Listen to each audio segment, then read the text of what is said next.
여러분 빅토르 위고의 레미제라블 아시죠? 네.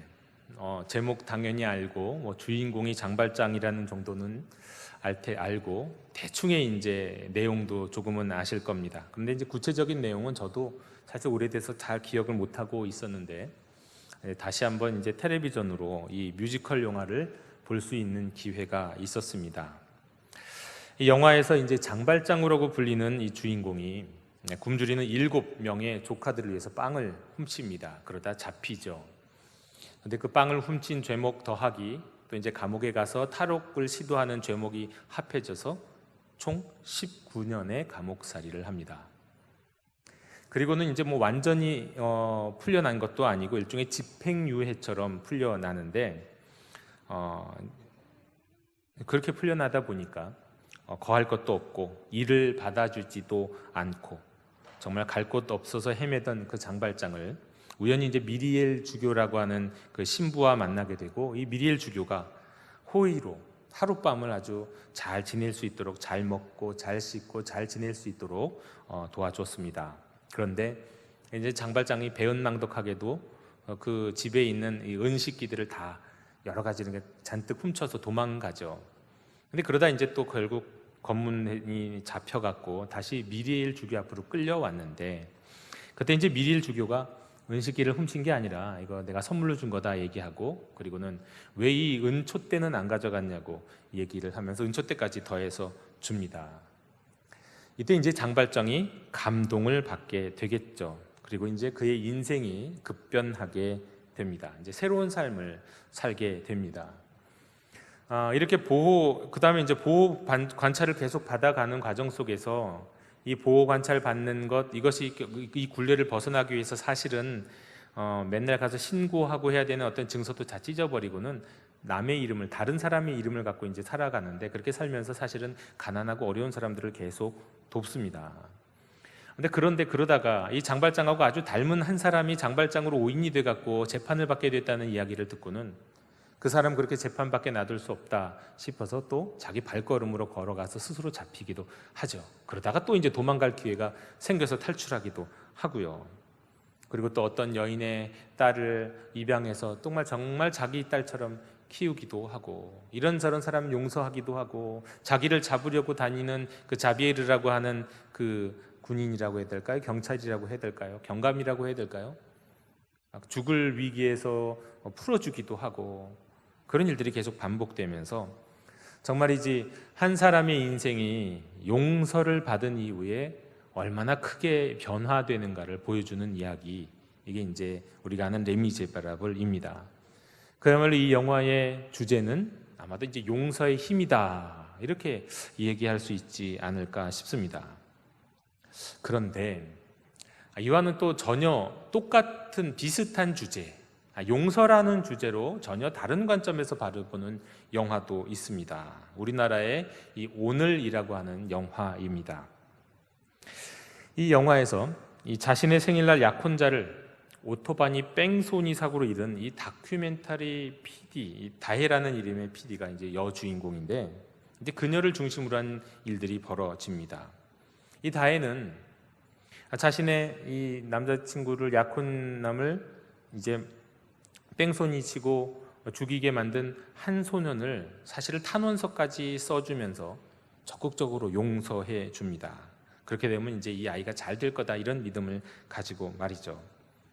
그렇게 탄원서를 써주고 용서하고 이제 1년 후에 용서라고 하는 주제로 이제 이 다혜는 다큐멘터리를 기획해서 만듭니다. 그 다큐멘터리를 위해서 이제 이런저런 사람들을 찾아다니는데요.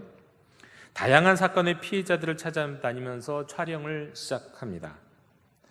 다혜는 가해자를 무조건 용서했던 이들과 그렇지 않았던 이들을 찾아다니면서 인터뷰했습니다.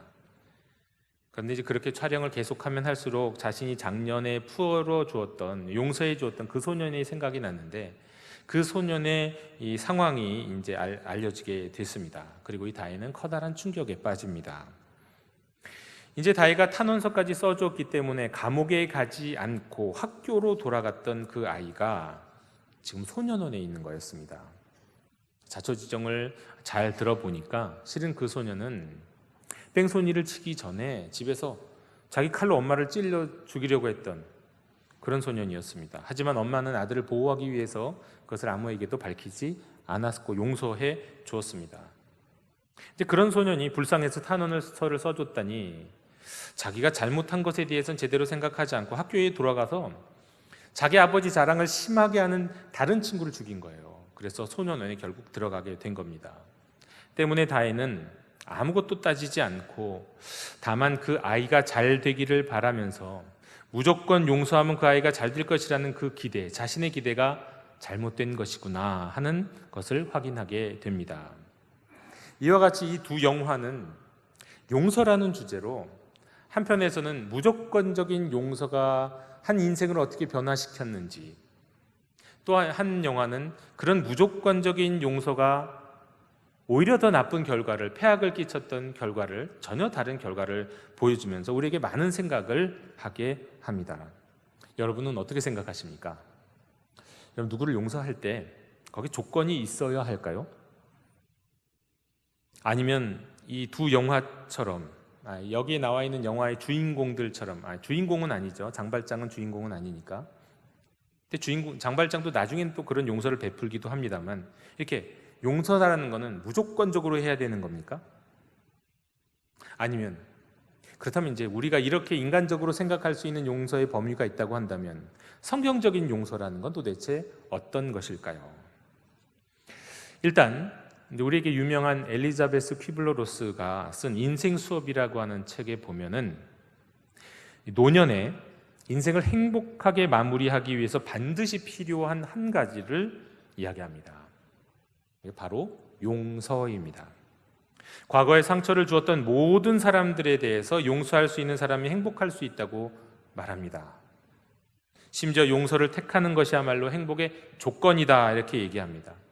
일단 성경적 관점을 제외한다 하더라도 이 책에 따르면 이 심리학자의 어떤 연구 결과 많은 사람들, 만년 노년에 있는 수많은 사람들을 이렇게 질적 접근을 통해 연구를 통해서 쫓아가면서 연구를 해보니까 용서를 하는 사람과 못하는 사람의 이 노후의 인생의 질이 달라지더라. 이것을 이제 확실하게 발견하게 됩니다. 그렇습니다. 용서하는 사람은, 용서하지 못하는 사람은 이 용서를 하고 못하고의 문제가 그 한 사람의 인생의 질을 좌우합니다. 제가 우리 영도교회 교우분들과 이제 방금 전에도 설교를 시작하면서 나눴던 인사가 주님의 평화를 빕니다 아닙니까? 피스 아니에요, 피스. 주님의 평화.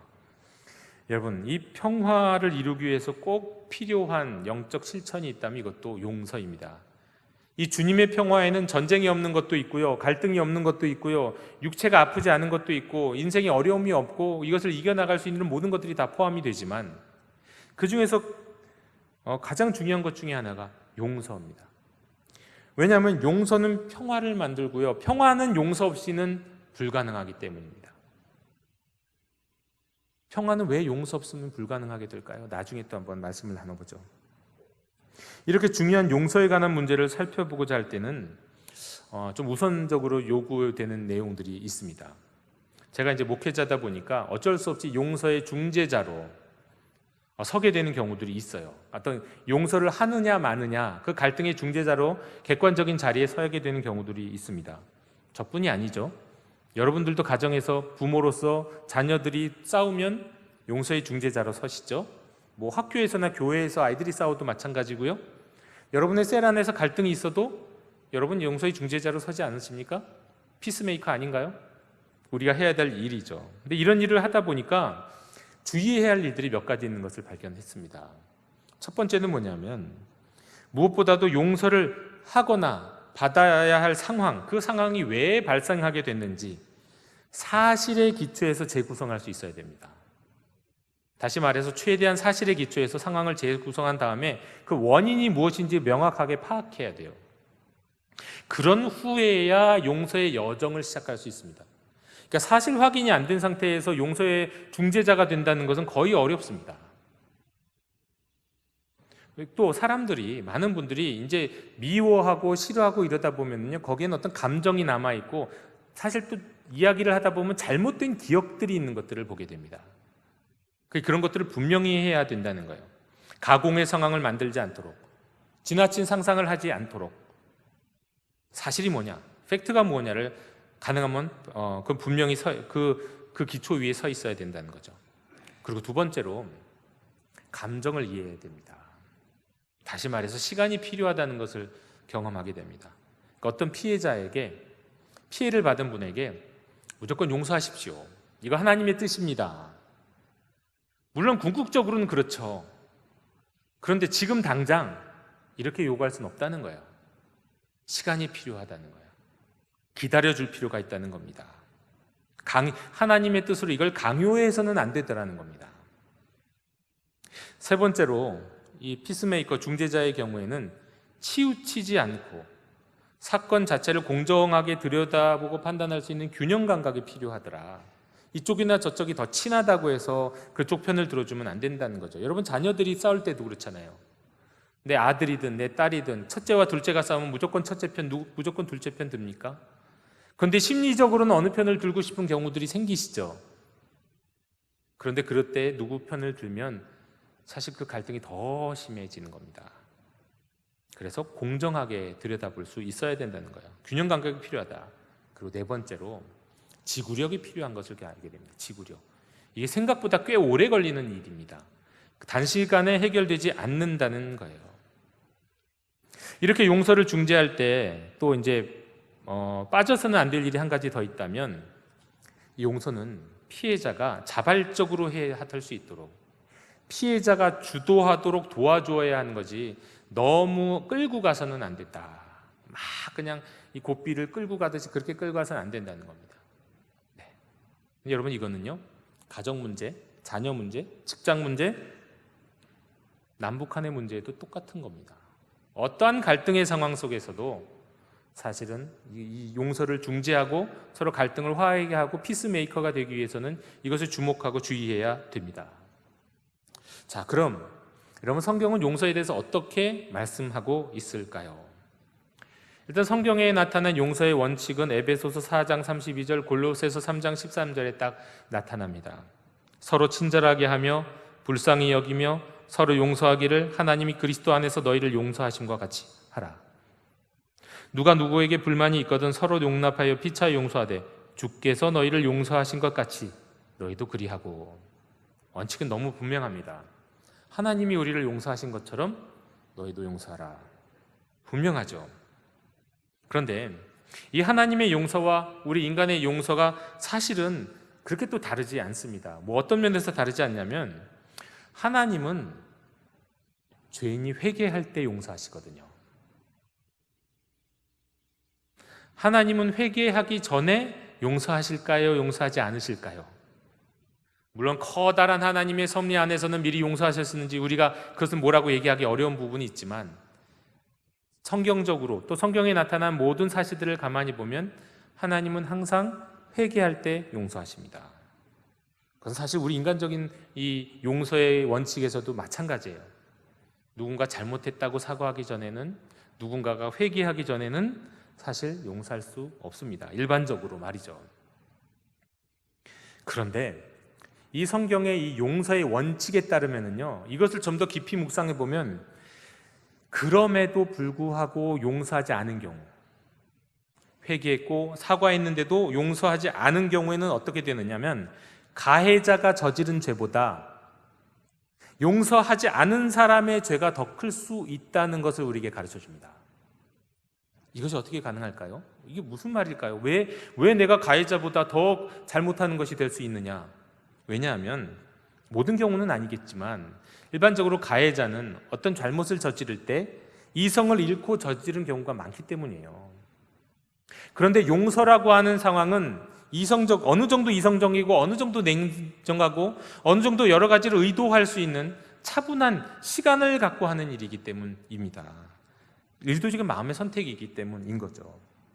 그래서 용서하지 못하는 것을 원한이라고 한다면, 여러분, 원한은 파괴적인 힘을 발휘하고 그 힘은 누구보다도 그 자기 자신을 파괴한다고도 말씀드릴 수가 있습니다. 저는 근심, 스트레스 때문에 심장, 뇌가 쪼그라드시는 분을 봤어요. 그러니까 용서하지 못하고 그 분노와 원한이 계속 쌓여 있으면 결국 자기 자신의 생명을 갉아먹는다는 사실, 이건 분명한 겁니다. 용서하지 못하면 그 증오의 힘이 그를 사로잡고 탈진시킨다. 이것만 봐도 사실은 가해자가 저지른 것이 거기서부터 시작된 건데 용서하지 못함으로 인해서 그가 더 어떻게 보면 큰 책임을 지게 되는 그런 일들이 일어난다는 겁니다.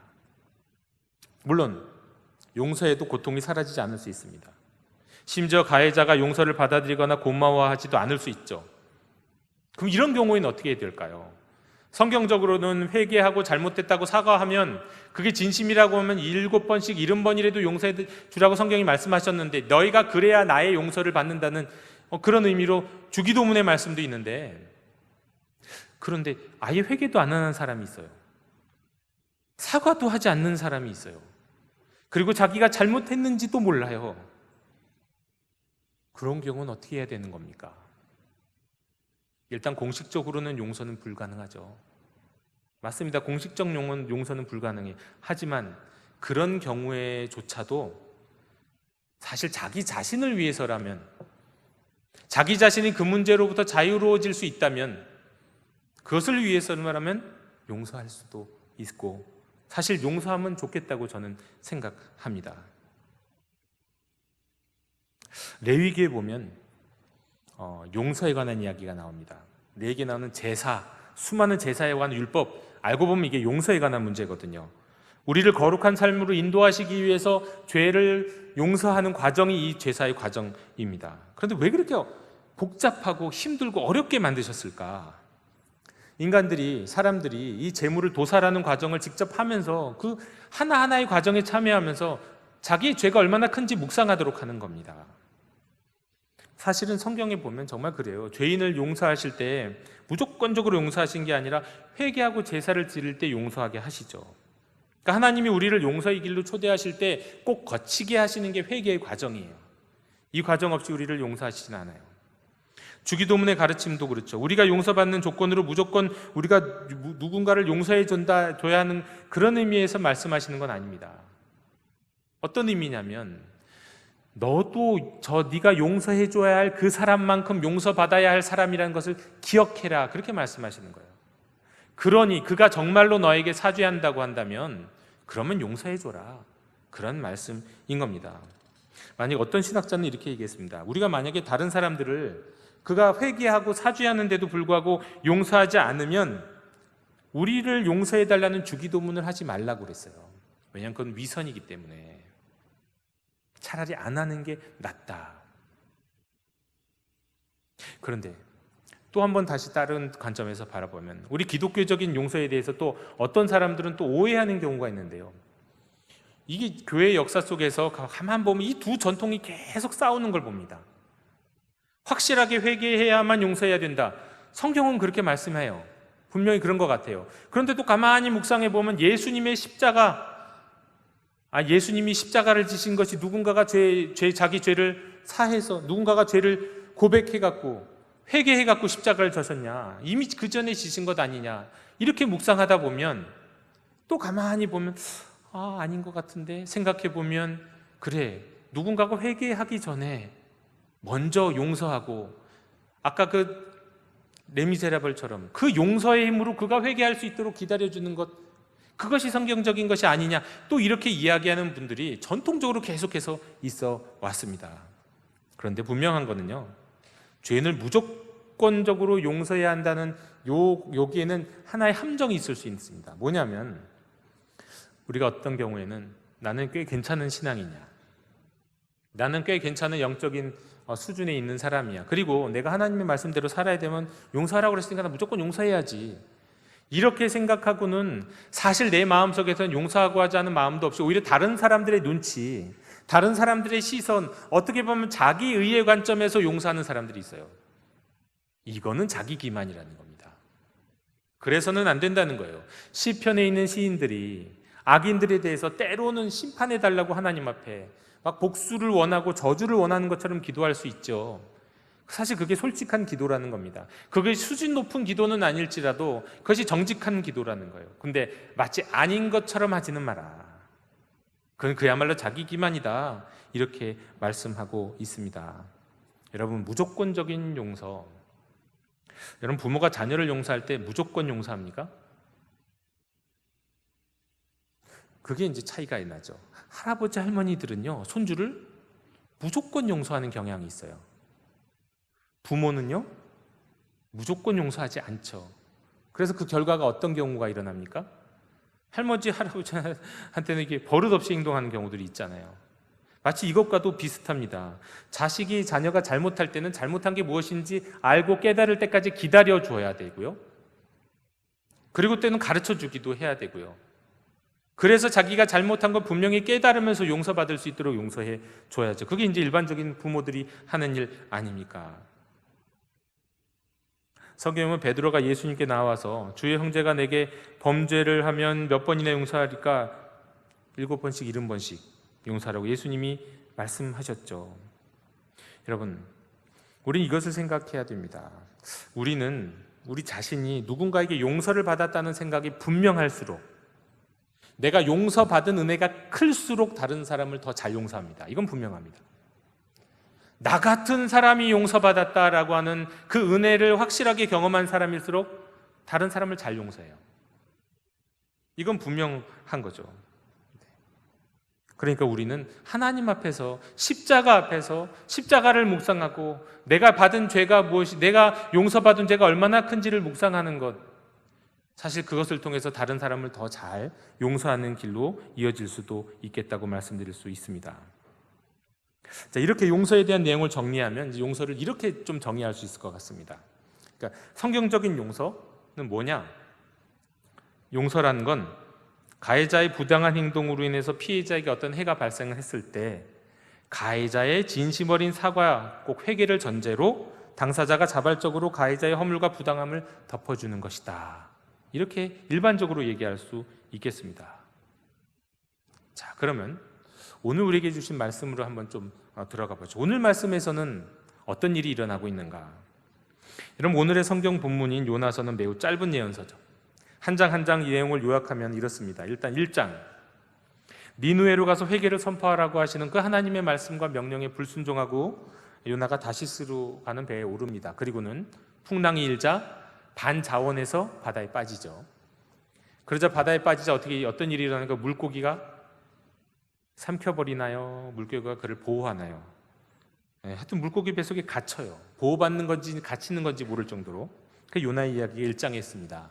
2장에는 그 뱃속에서 요나가 하는 기도가 나오고요. 3장에서는 어떤 일이 일어날까요? 다시 하나님의 명령을 받은 요나가 니느웨에 가서 회개의 메시지도 아닌 심판의 메시지를 선언하죠. 너희 회개하지 않으면 심판받는다, 그게 아니라 40일 있으면 멸망한다. 이 심판의 메시지만 전하는데도 니느웨 사람들이 그냥 회개합니다. 그리고 하나님은 내리시려고 했던 재앙을 거두십니다. 그리고 오늘 읽은 4장, 우리가 읽은 4장입니다. 여러분, 주일학교에서는 주로 1장과 3장을 많이 다루고 그것이 알려져 있죠. 그리고 이제 그것이 중요한 내용인 것처럼 알려져 있습니다. 그런데 가만 보면 사실 중요한 건 4장이에요. 4장이 핵심적인 내용입니다. 이 4장을 얘기하고자 1, 2, 3장을 얘기한 거예요. 이 4장의 핵심은 뭡니까? 요나의 불평이죠. 하나님이 회개했기 때문에 돌아온 니느웨를 용서해 준 것에 대해서 요나가 불평하고 있는 거예요. 어느 정도로 불평합니까? 매우 싫어하고 성냈다. 누구한테 성낸 겁니까? 하나님한테 성낸 거예요. 하나님한테. 분명히 니느웨가 회개하고 돌아왔는데도 말이죠. 요나는 불쾌했습니다. 고국의 원수인 니느웨 사람들은 회개하지 말았어야 됐고 하나님의 심판을 받았어야 됐는데, 아니 저들이 저렇게 돌아와 버리면 어떻게 합니까? 억울해서. 저들이 이스라엘 백성들을 얼마나 잔혹하게 죽였는데요. 여러분, 니느웨가 얼마나 잔혹한 백성이었는데요. 그 백성의 수도였는데요. 근데 저렇게 쉽게 회개하고 돌아오다니, 말도 안 돼. 우리가 받은 피해는 얼마나 큰데. 요나의 모습입니다. 요나는 알고 있었어요. 하나님이 회개하면 용서하신다는 것을. 그래서 다시스로 간 거 아닙니까? 니느웨로 가지 않고.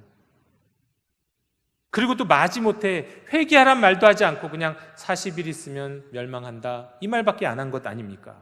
마지못해서. 그런데도 회개가 일어나고 그러자 그들이 구원받습니다. 그런 요나에 대해서 하나님이 하시는 말씀이 뭡니까?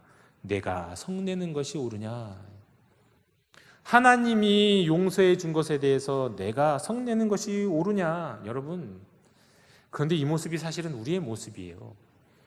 사실 믿는 사람들의 모습입니다. 여러분, 저도요, 예를 들면 우리가 이제 민족적인 감정으로 보면 고추가 딱 깨어나도 일본이 잘 되는 모습은 보기 싫어요. 근데 일본이 잘 될 때도 있고 그렇잖아요. 네. 왜 그렇습니까? 그냥 일단은 싫은 거예요. 뭐 저들이 회개를 안 하고 잘못을 인정하지 않아서 잘못 인정했다고 하더라도 또 싫을 것 같아요. 일단 마음이 그런 거예요. 그건 제 마음이죠. 하지만 하나님의 마음은 어떨까요? 저들은 충분히 회개하지 않고 충분히 잘못을 빌지 않았는데 왜 저들은 우리보다 잘 살고, 이런 식으로 생각하기 시작하면 한원은 불평밖에 안 나오는 겁니다. 네. 그때 주님이 이 요나에게 하나의 어떤 체험을 하게 하시는데요. 뜨거운 햇볕이 내려져 있는 곳에서 요나에게 햇볕을 가려주던 박널쿨을 하루 자고 일어났을 때는 아예 썩어버리게 만듭니다. 벌레를 통해서. 그게 일사병에 걸린 거예요. 그 다음날 요나가. 일사병에 걸리면 정말 괴롭거든요. 근데 너무너무 괴로워서 죽고 싶다고 막 죽고 싶다고 그러자 그때 하나님이 하시는 말씀이 내가 수고도 아니하였고 재배도 아니하였고 하룻밤에 났다가 하룻밤에 말라버린 이 박농풀을 아꼈거든. 하물며 이 큰 성읍 니느웨는 좌우를 분별하지 못한 자가 12만 명이요 가축도 많이 있나니 내가 어찌 아끼지 아니하겠느냐. 이 말씀에 따르면 하나님은 우리에게나 누구에게나 언제나 용서하실 준비가 되어 있으시고 누구든지 회개하고 오기를 기다리고 계시는 분이십니다. 그런데 오해는 하지 마십시오. 여러분, 그렇게 회개하고 돌아간다고 해서 그게 값싼 은혜는 값싼 회개가 되면 안 되는 거죠. 값싼 회개일 수가 없습니다. 왜냐하면 하나님의 독생자 예수께서 십자가에서 그 고난과 그 고초를 겪으시면서 우리를 용서하시는 고난, 그 용서거든요. 나는 쉬웠는지 혹시 모르지만, 우리는 쉬웠는지 혹시 모르지만 우리 주님께서는 그 과정이 쉽지 않았던 겁니다. 정말 그렇습니다. 누군가를 용서하는 과정은 절대로 쉬운 과정이 아닙니다. 괴롭고 때로는 자기를 깎는 일이 일어나는 과정이 용서의 과정이기도 합니다. 그런데 우리들은 많은 경우 나에 대해서는 그렇게 생각하지만 다른 사람들에게 그런 일이 있다 그러면 하나님 앞에 화를 내고 불평합니다. 하나님 앞에 원한으로 나타나기도 합니다. 그것이 많은 경우가 오늘 그 중에 대표적인 경우가 오늘 우리가 읽은 요나서의 바로 이 4장의 내용인 거죠. 그러나 여러분, 하나님이 사과하시는 분이신가요? 하나님이 사과하실 일이 있으신 분이신가요? 하나님의 뜻과 하나님의 선하신 뜻은 큰 뜻에 보면, 멀리서 크게 보면 항상 옳으십니다. 그럴 때 우리에게 필요한 덕목은 받아들이는 거예요. 하나님의 뜻을 받아들이는 것. 만약에 그 하나님의 뜻을 받아들이지 않고 끝까지 불평하고 원망하면 어떻게 될까요? 그것은 주님이 우리에게 짊어주신 십자가를 내팽개치는 겁니다. 우리에게 짊어지라고 주신 그 십자가를 우리가 안고 갈 때 우리는 비로소 다른 사람의 고통도 이해할 수 있고 하나님의 시선으로 우리의 이웃과 형제자매를 볼 수 있는 겁니다. 여러분, 성경적으로 용서는 이런 믿음으로 하는 겁니다. 당신은 나를 해하려 했으나 하나님은 그것으로 선을 바꾸사.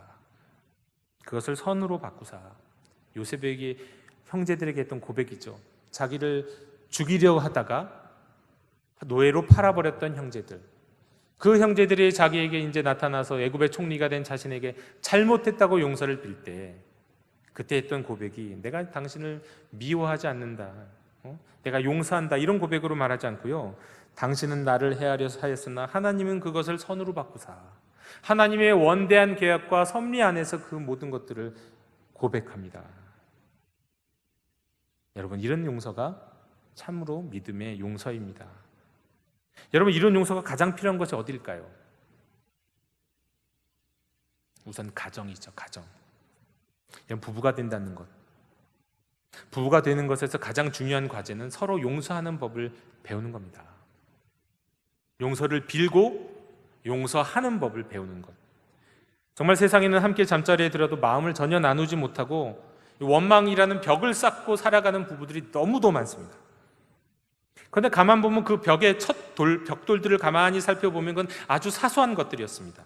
흔히 말하는 거, 치약 짜는 방법, 뭐 신발 돌려놓는 거, 집안에서 신발을 이렇게 돌려놓고 저렇게 돌리는 것, 뭐 이런 아주 사소한 습관들로부터 시작되죠. 그때마다 벽돌이 하나씩 하나씩 쌓입니다. 또 꼭 기억해 줘야 되는데 잊고 지나가는 것, 또 실수도 있겠죠. 이런 것들이 알게 모르게 서로에게 상처를 줍니다.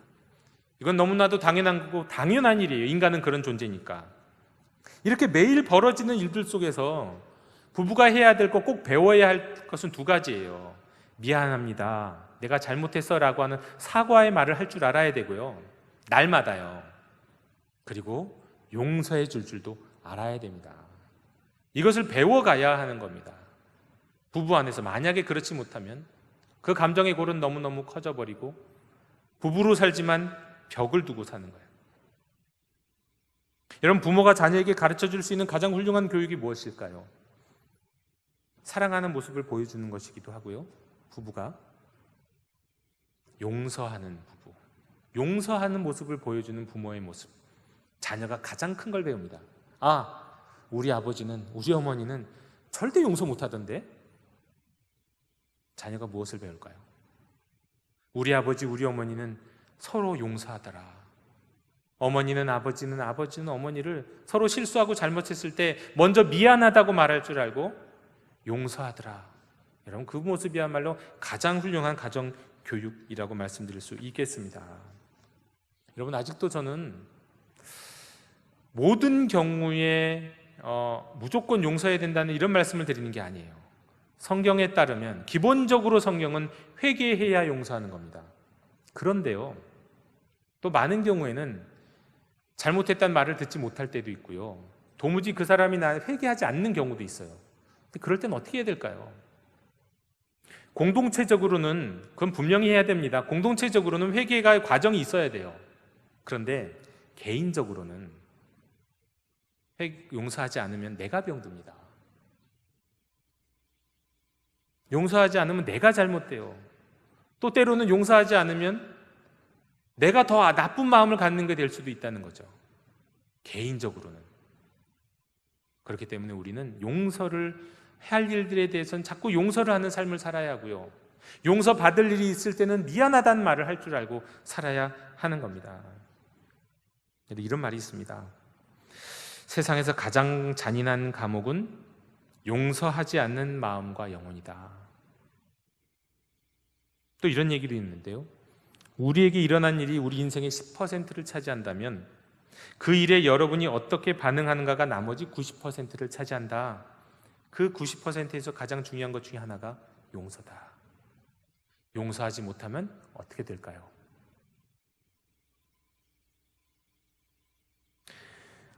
실제로 미국에서 있었던 일로 마무리하도록 하겠습니다. 미국에서 한 경찰이 근무하는 중에 약간 불량 소년들을 어떻게 검문하는 그런 과정에서 뒤에서 소년이 쏘았던 총에 몇 발을 맞고는 사지가 마비됐습니다. 휠체어 신세를 평생 져야만 했는데요. 그런데 어느 날 그가 그 총을 쏜 소년을 용서하기로 했습니다. 그래서 어떻게 그럴 수 있었느냐고 묻자 이렇게 대답을 했습니다. 척추에 박힌 총알보다도 가슴 속에서 자라는 복수심이 더 끔찍하다고 믿기 때문입니다. 그리고 저는 단번에 용서한 게 아닙니다. 시간이 걸렸습니다. 14년 걸렸습니다. 여러분, 용서는 하루아침에 이루어지는 것 아닙니다. 용서는 강요할 수 있는 것도 아닙니다. 하지만 우리가 주님을 따라가는 사람이라고 한다면 우리는 날마다 용서해야 할 일이 있고, 또 다른 사람이 용서해 주기를 기다려야 될 필요도 있고, 또 우리도 그때그때 잘못한 일이 떠오를 때마다 용서를 빌어야 합니다. 그래야만 우리가 괜히 하나님 앞에 불평하는 요나처럼 되지 않겠습니다. 영독의 형제자매 여러분, 이 용서를 통해 자유한 인생이 되셨으면 좋겠고요, 그리고 진정한 성경적 용서를 삶에서 실천하실 수 있는 저와 여러분이 되시기를 주님의 이름으로 축원합니다. 하나님 아버지 감사합니다. 하나님의 말씀 속에서 우리에게 용서를 묵상하게 하시고 용서의 소중함을 깨닫게 하시니 감사합니다.